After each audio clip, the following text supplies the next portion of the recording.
High বন্ধুরা, আমি মমতা মান্না আবার চলে আসলাম তোমাদের সামনে নতুন আর একটা রেসিপি নিয়ে। তো আজকে আমি যে রেসিপিটা বানাবো সেটা হলো এঁচোড় ভর্তা। তোমরা আমার সঙ্গে থাকো আর দেখতে থাকো আমি কীভাবে এঁচোড় ভর্তাটা বানাই। বন্ধুরা, এঁচোড়টাকে ভালো করে ধুয়ে নিয়েছি, নিয়ে এঁচোড়টাকে আমি সিদ্ধ করে নিয়েছি। আর এখানে নিয়েছি পেঁয়াজ, রসুন, কালো জিরা আর দুটো কাঁচা লঙ্কা।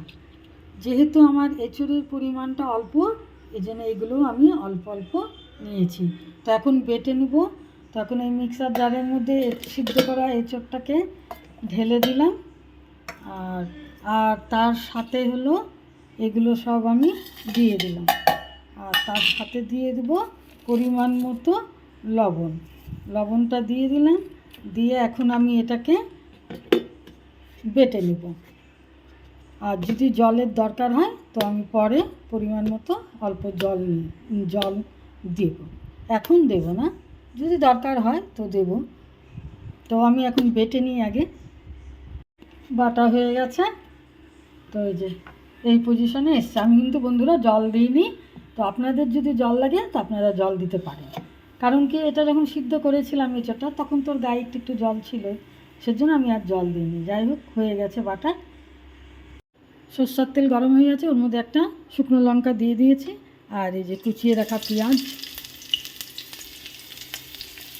এগুলো দিয়ে দিলাম তেলের মধ্যে, দিয়ে ভেজে নেব।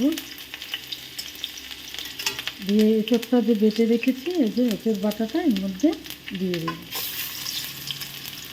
দিয়ে এখন একসাথে সবগুলো আমি এইভাবে নেড়ে নেব। এই যে নেড়ে নিলাম, কমপ্লিট হয়ে গেছে এঁচোড়টা।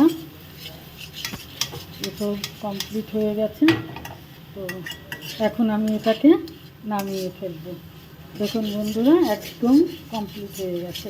কমপ্লিট হয়ে গেলেই ভাববেন, এই দলা যেই পাকিয়ে যাবে তখনই ভাববেন হয়ে গেছে। দেখুন দলা পাকিয়ে গেছে, এই জন্য এটা হয়ে গেছে।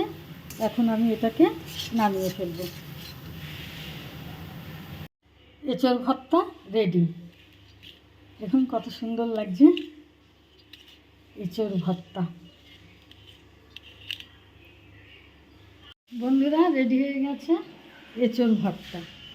দেখুন এই যে এঁচোড় ভর্তা রেডি হয়েছে।